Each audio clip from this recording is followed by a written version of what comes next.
जय माता दी। दुर्गा सप्तशी 12वां अध्याय। देवी चरित्रों के पाठ का महात्म्य। जो बिजली के समान प्रभाव वाली सिंह के ऊपर स्थित भाला और ढाल लिए हुए 8 कन्याओं से युक्त तथा हाथों में चक्र, गदा, तलवार, ढाल, बाण, धनुष, त्रिशूल लिए और धनुष की डोरी को तर्जनी अंगुली से टंकार करती हुई चंद्रमा पर मस्तक पर चंद्रमा को धारण किए हुए है, ऐसी 3 नेत्र वाली दुर्गा देवी को स्मरण करता हूँ। ओम।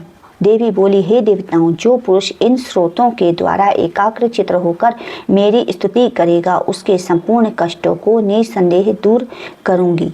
मधु कैटव के विनाश, महिषासुर के वध और शुंभ निशुंभ के वध की जो मनुष्य कथा कहेंगे, मेरे महात्म्य को अष्टमी, चतुर्दशी और नवमी के दिन जो मनुष्य एकाग्र चित्र होकर भक्ति पूर्वक सुनेंगे, उनको कभी कोई अनिष्ट स्पर्श नहीं कर सकेगा, पाप नहीं रहेगा। पाप से उत्पन्न हुई विपत्ति भी उनको नहीं सता सकेगी। उनके घर में कभी दरिद्रता नहीं रहेगी और ना ही उनको कभी प्रियजनों का विछोह ही होगा। इतना ही नहीं, उन्हें शत्रुओं से, लुटेरों से, राजा से, शस्त्र से, अस्त्र से, अग्नि से, जल की राशि से कभी भी भय नहीं रहेगा। इसलिए प्रत्येक मनुष्य को भक्ति पूर्वक मेरे इस कल्याण कारक महात्म्य को सदैव पढ़ना और सुनना चाहिए। यह परम आवश्यक कारक है। मेरा यह महात्मा महामारी से उत्पन्न हुए संपूर्ण उपद्रवों को एवं आध्यात्मिक आदि 3 प्रकार के उत्पातों को शांत कर देता है। जिस पर मंदिर या जिस स्थान पर मेरा यह श्रोत विधि पूर्वक पढ़ा जाता है, उस स्थान का मैं कभी त्याग नहीं करती। मैं सदा मेरा निवास और वहाँ मेरा सदा निवास रहता है। बलिदान, पूजा, होम तथा महोत्सवों में मेरा यह चरित्र उच्चारण करना तथा सुनना चाहिए। बलिदान, पूजा, हवन मनुष्य चाहे जानकर या बिना जाने करे, मैं उसे तुरंत ग्रहण कर लेती हूँ। शरद काल में प्रत्येक वर्ष जो महापूजा की जाती है, उसमें जो मनुष्य भक्ति पूर्वक मेरा यह महात्म्य सुनता है, वह सब विपत्तियों से छूट जाता है और धन, धान्य तथा पुत्र आदि से संपन्न हो जाता है। इसमें तनिक भी संदेह नहीं है।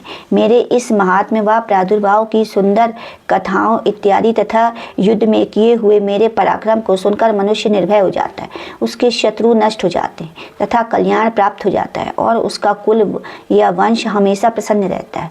जो मेरे महात्म्य को सुनता है, सर्वत्र शांति कर में बुरे स्वप्न दिखाई देने पर, ग्रह जनित भयंकर पीड़ा उपस्थित होने पर मेरा महात्म्य श्रवण करना चाहिए।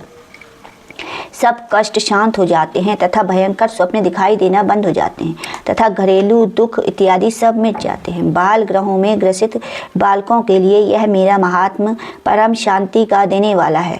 मनुष्यों में फूट पड़ने पर यह भांति भांति मित्रता करवाने वाला है। यह महात्म्य समस्त दुराचारियों के बल का नाश करने वाला है। इसके पाठ मात्र से राक्षसों, भूतों और पिशाचों का नाश हो जाता है। मेरा यह महात्म्य मनुष्यों को मेरी जैसी सामर्थ्य की प्राप्ति करवाने वाला है। पशु, पुष्प, अर्ध, धूप, गंध, दीपक इत्यादि सामग्रियों द्वारा पूजन करने पर, ब्राह्मणों को भोजन कराकर, हवन करके, प्रतिदिन अभिषेक करके, नाना प्रकार के भोगों को अर्पण करके और प्रत्येक वर्ष दान इत्यादि करके जो मेरी आराधना करते हैं, उनसे मैं जैसी प्रसन्न होती हूँ, वैसी ही प्रसन्न मैं इस चरित्र के सुनने से हो जाती हूँ। यह महात्म्य श्रवण करने पर पापों को हर लेता है तथा आरोग्य प्रदान करता है। मेरे प्रादुर्भाव का कीर्तन, दुष्ट प्राणियों से रक्षा करने वाला, युद्ध में दुष्ट दैत्यों का संहार करने वाला, इसके सुनने से मनुष्यों को शत्रुओं का भय नहीं रहता। ये हे देवताओं, तुमने और ब्रह्म ऋषियों ने जो स्तुति की है, ब्रह्मा जी ने जो स्तुति की है, वह मनुष्यों को कल्याणमयी बुद्धि प्रदान करने वाली, वन में, सूने मार्ग में अथवा दवानल से गिर जाने पर, वन में चारों ओर से घिरा हुआ, शत्रुओं द्वारा पकड़ा हुआ, जंगल में सिंहों से, व्याघ्र से और जंगली हाथियों द्वारा पीछा किया हुआ, राजा के क्रोध करने पर, मारे जाने के भय से या समुद्र में तूफान आने से, नाव के डगमगाने पर, भयंकर युद्ध में फंसा होने पर, किसी भी प्रकार की पीड़ा से पीड़ित, घोर बाधाओं से दुखी हुआ मनुष्य, उपरोक्त प्रकार की घोर विपत्तियों से इस मेरे चरित्र का स्मरण करने वाला मनुष्य छुटकारा पा जाता है। शेर आदि हिंसक पशु, डाकू, शत्रु मेरे चरित्र को स्मरण धारण करने वाले मनुष्य दूर हो जाते हैं और पास नहीं आते। महर्षि बोले, प्रचंड पराक्रम वाली भगवती चंडिका इस प्रकार कहने के पश्चात सब देवताओं के देखते ही देखते देवी अंतर्ध्यान हो गई और संपूर्ण देवता अपने शत्रु राक्षसों के मारे जाने पर निर्भय होकर पहले की तरह अपने अपने अधिकार प्राप्त करके यज्ञ के भागों को प्राप्त करने लगे। शेष दैत्यों का हाल सुनिए। जब देवताओं का शत्रु शुंभ युद्ध में मारा गया, जो शुंभ संसार को विध्वंस करने पर तुला हुआ था, जो अतुल पराक्रमी भयंकर दैत्य था, उसके तथा निशुंभ के मारे जाने पर शेष दैत्य पाताल लोक में भाग गए। हे राजन, इस प्रकार भगवती अंबिका नित्य होती हुई भी बार बार प्रकट होकर इस जगत का पालन करती है। वे ही इसको मोहित करती है, जन्म देती है और प्रार्थना करने पर समृद्धि प्रदान करती है। हे राजन, भगवती ही महाप्रलय के समय महामारी का रूप धारण करती है और वही संपूर्ण ब्रह्मांड में व्याप्त है। वही भगवती समय समय पर महामारी का रूप बनती है और स्वयं अजन्मा होती हुए भी षष्ठी के रूप में प्रकट होती है। वह सनातन देवी प्राणियों का पालन करती है। वही मनुष्य के अद्भुत के समय घर में लक्ष्मी का रूप बनकर स्थित हो जाती है तथा अभाव के समय तरलता बनकर विनाश का कारण बन जाती है।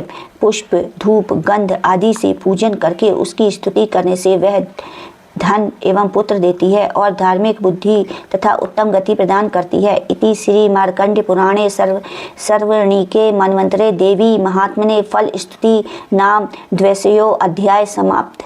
बोलो दुर्गे माता की जय, अम्बे मैया की जय।